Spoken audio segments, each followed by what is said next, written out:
What does it really take to sell a premium product at a premium price without blinking at a competitor's discount? In today's episode of Two Tall Guys Talking Sales, Sean and Kevin tackle the exact conversation that separates top-performing salespeople from the rest, how to hold firm on price by clearly communicating value.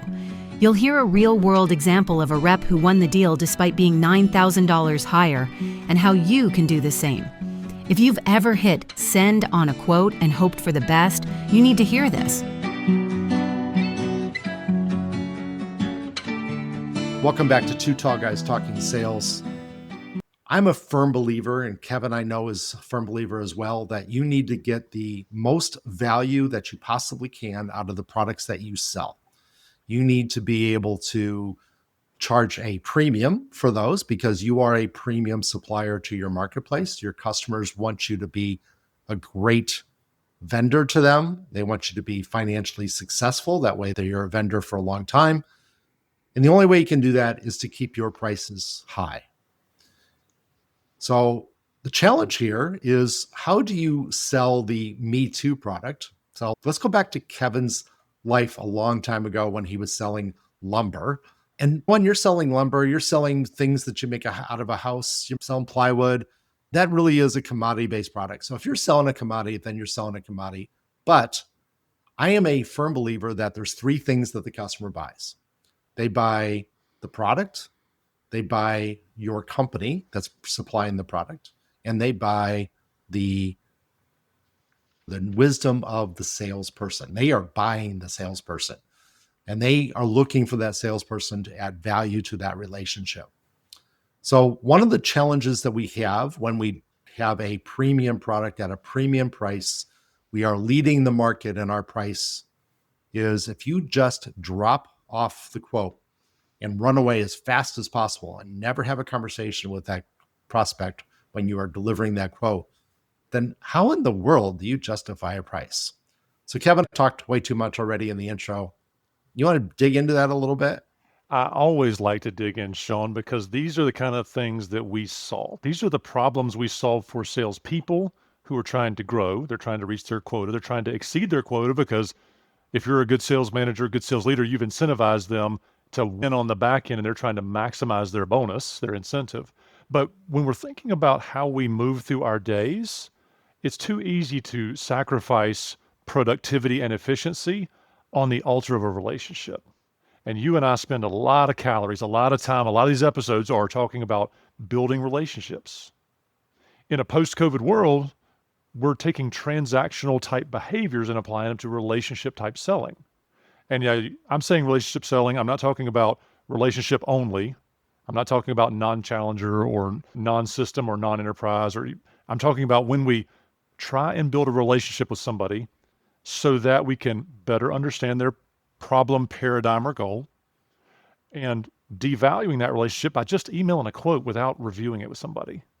Some of the fun things I work with owners and sales leaders initially on any engagement. So if you're listening out there and we've never talked before, write this down. This is something you can apply before lunch tomorrow. Walk in with your team. Any deal that is late stage that hasn't seen a quote yet, go ahead and send them your terms and conditions and say, hey, here's a draft. Not sure if your procurement or legal needs to see this or preview this. It might help us get across the finish line faster. That's what we're talking about when we're saying, hey, go over the things that could trip you up later. Invest in the relationship. Help them win inside their organization. Don't throw a document on their desk that says, here's my price. It's in your inbox. Hope you buy. Because that's what you're doing when you just email a quote or just mail in the RFP. If it's a public bid, you probably don't have the opportunity to say, how did I do? But you might. Not that somebody's being unethical. You're just saying, hey, do I have the scope right? I want to preview this bid with you to make sure I've put this in the terms that you're expecting it. Does this align? Did I miss anything that you're expecting that you were implying to be in this proposal? This is the kind of relationship traction that Sean and I love to see sales reps gain. When somebody wins when they're working with us, they're winning by doing their job more effectively by digging into how to win, not just that they're winning. It's too easy to armchair quarterback this and say, did you reach quota? Yes or no? Did you send 25 bids out? Did you make 100 calls? Those are vanity metrics. Nobody cares. The funny t-shirt we see at the gyms these days is nobody cares, work harder. I take a kind of a contrarian approach to that. People do care, and they do want you to work hard, but they also want you to work effectively, smarter, lean into the relationship, understand really the problem you're solving. Sean, how many times have you coached a salesperson that's selling on our product feature is we're 2 feet by 2 feet square. We process the widget in an eighth of a second versus a quarter of a second feature. But holy cow, who cares? What does that feature do for the person buying it or the organization buying it? How are you making their life, job, career attainment better? By serving them well. I think that's a very appropriate point. When you were saying that, I was thinking of what I used to call that. We used to call it feeds and speeds. Like, how fast is it? How big is it? How many things can it process in a nanosecond? Blah, blah, blah. And you know what? None of that really mattered. What really matters is, what is my product? My product includes my company and me, my support, my capability to deliver, my capability to keep you happy, Mr. Customer, and deal with the eventual problem that's going to happen. But that's all part of the product. And the product that I'm selling, everything included, is about solving a customer problem. And it doesn't matter what the feeds and speeds are. It doesn't matter how big it is, how heavy it is, how light it is. None of that really matters as long as it works, right? Obviously, we're not going to sell a product to a customer, a set of products to a customer that don't work. But as long as it works, as long as we check that box, now we have to go above and beyond. And this is the place where you really start to see the value of a premium price. Let's take on the premium price thing just for a second. If you are an owner of a company and you are listening to this podcast and you have, let's just throw the number out. Let's say you have 10 salespeople and you can increase every deal that's out there by 10%. Just think about it. Last year, you did 10% more than what you did, right? Because you increased the price on every single deal that you closed by 10%. What would that do to you as a company, Mr. Owner? Would that make you a more profitable company? Didn't cost you any more to produce those products or deliver those products. You just charged 10% more. So I really want owners and sales managers to lean in onto the subject of, how do we get our prices up? Once again, let's assume that our product checks the box. It works.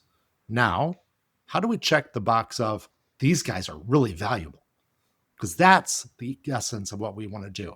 And you don't do that without that relationship. And you build the relationship because you understand their business. You understand where they're going. You have effectively explained that I am your partner in this endeavor, and I am here to help you, and you are going to be successful. Your problems are going to disappear quickly if you buy my product, my set of products, my capabilities. Now, not to say we're not going to have a problem, because we all know that there's going to be a problem in the future. But my salesperson, we're going to take care of those problems like fast. We're going to knock them out. We're going to make sure that the customer's happy. We're going to make sure that we are getting to the end. I recently had a salesperson come to me. This was about 3 weeks ago. And she's listening to this podcast because she says she listens to every one of our podcasts. She's one of our loyal fans.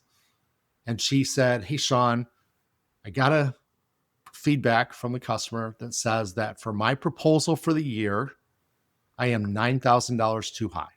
I'm $9,000 higher than the other one. What should I do?" And I said, it's really simple. I'm not going to use her name. She's laughing right now because she knows I'm talking about her. I said, "Thank you very much for that feedback. I can't meet that price. I can't give you a $9,000 discount. I've done a lot of work in this industry. This is the same product that I sell to other companies, and they've been successful with it. I didn't do anything different on my pricing. I know that I have a great product at this price, and I know that it's very competitive in the marketplace. It meets the needs of the marketplace, and it meets the overall scope. Not sure about my competitor, what their cost structure is, anything like that. So I really can't comment on why they're $9,000 cheaper than I am. But no, I have to sell you with this great product that I've done over and over again, and I have to be able to sell at this price. Otherwise, I just probably can't deliver the quality that you are expecting if I would discount the price." She just told me 2 or 3 days ago she won the deal. So you really need to hold your price and to be able to justify that I am great and the product that I'm selling you is great and the company that's going to support it is great and we're going to solve your problem. And in the scheme of things, that $9,000, yeah, it really doesn't matter because I'm going to increase your revenue significantly more than that, whatever your ROI is at that company. So you need to be able to justify your price at a higher level, at the highest level possible, in order to truly grow your company and grow your profitability. Kevin and I just talked a lot about profitability. Anything more to add in that area? Couple of things. And to echo what you're saying, not to restate it, but to echo it, every person listening to this needs to evaluate and make sure they have this talk track ready. You need to write it down. You need to practice it because you're basically saying why you have value to the market. Because if your response is always, oh, you're not putting forward the confidence that your product actually is value. You've got to talk about value all the time. I would support what you're saying, Sean, by backing up in our sales process, our buyer journey, and say, hey, we should be planting these seeds all along the way as well.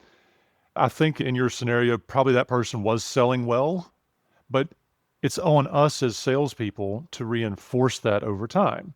So we may need to do a better job of not just telling them once, but sharing that value again. I'm an auditory learner. Some people are visual learners. Some are tactile learners. Different people learn different ways. So showing them an infographic may be better than telling them the story. Helping them see and work through a problem with their numbers may be better ways of illustrating your value than you telling them about a ROI calculator or use case that you've done in the past. We have to support our value with proof points, but they also have to be in the way that our customer understands them, right? When we're selling enterprise deals and you've got a buying committee, you probably need to think about how you're touching all the different parts of that committee with your value and how they're hearing you with different ears. This is a direct correlation back to what we started talking about with don't just email the quote. Because if your salesperson in that regard had just emailed the quote, she probably would not have known if she was high or low, or if somebody had a better relationship, or just the fact that somebody took somebody out to lunch to deliver the quote could be the difference maker. I was talking with a company, it's actually yesterday as we're recording this, and they said, when I asked them, I said, do you do win-loss reviews, weekly or monthly? The post-mortem would be another way to classify that. And they said, yeah, we do them fairly frequently, but I said, do you document them? No? Okay, that might be a good exercise for you to go through your win-loss. If you've never done this before, start with the last 3 months or 6 months if you have a low deal flow, and try and pinpoint where you're losing. Identify when you don't know, because if you find that 90% of the time you don't know, that's probably a good indicator that you can improve in that area. Don't hear me say you're bad. Hear me say that this is an opportunity for improvement. It's a skill. It's a tactic. It's an initiative for finding out where you actually fit in the market. Sean, I bet you and I both work with a lot of companies who say, I know my market, I know my pricing structure, I know my cost structure, I know where we fit.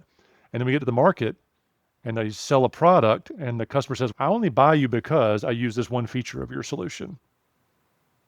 You say, but I did all this stuff with quality delivery and customization for you. And they're like, yeah, because you didn't do the things that I really need. I had to have the customization to buy the one thing I needed. So that product market fit, understanding that through the sales process and the quote process can really make the difference in your ability to close well. Great examples. Thank you very much for that, Kevin. And I do want to go back to the statement that you said that salesperson sell the value.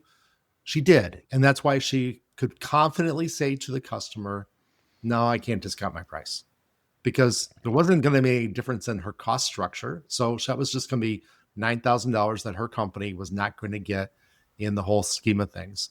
Hopefully her boss comes back to her and says great things about how you were able to hold your price. And hopefully he's listening and he remembers to say, congratulate that salesperson. But it's very important that you figure out how to present yourself as a problem solver, as a partner to your customer, as being with them in their journey for many years, many months, many quarters, whatever the case is for your business, that you need to be there with them and understand their business, that you understand, that you can talk to, hey, Joe, remember we talked about this is why we do this, and this is the value of doing this. I need that margin because I need to provide that service to you. And that's really important. By doing those things, you can justify your price. Now, we're at the end of our 15 minutes, but I'm going to give you an offer. If you are in that situation where, gee, I just got a complaint from a customer and I don't know how to do it, give Kevin or Sean a call. Really, just reach out to us. Our information's in the show notes. We'll do a free 15 minutes with you, drop of a hat. So go ahead and reach out to us. We're your friends. We're here to help you be successful. Now, we might come back and say, now let's talk about how to make this problem solve longer term rather than this one issue. But we're going to help you out if you call us, if you drop us a note. So please do that. You can find us on LinkedIn. Our LinkedIn contact information is in there. Our email information is in the show notes. Just reach out, say hello. We're happy to help you. We're happy to give you advice. We want you to be successful. That was to the salespeople. If you're an owner of a company, let's have a little bit deeper of a conversation. Let's dig in and really figure out, how do we add value to your company? That's why we're here. Thank you very much for your time. Today's conversation hit home about the overlooked power of previewing your quote with a prospect before sending it. Rather than blindly emailing a proposal and hoping for the best, we learned how to walk a client through the terms. This not only clarifies the scope, but also builds trust, confidence, and momentum in the deal. That one simple move transforms a quote from a price tag into a value conversation. And don't forget the significant actionable item from today's episode. Stop emailing quotes cold. Instead, schedule a conversation, reinforce your value, and confirm that you're aligned. It's a slight shift, but it can protect your margins, increase your close rate, and position you as a true business partner. Don't wait until your next pricing objection to try it. Use it in your very next sales cycle while it's fresh in your mind. If you're serious about sales success, sales management, or growing a stronger revenue engine, Sean and Kevin are here to help. You'll find their contact information in the show notes, along with a quick assessment to see how your sales organization compares. Take advantage of those free resources. They're built to help you win. Be sure to follow Two Tall Guys Talking Sales on your favorite podcast platform so you can sharpen your sales strategies whenever you like. Until next Tuesday at 4:30 p.m. Eastern Time, happy selling.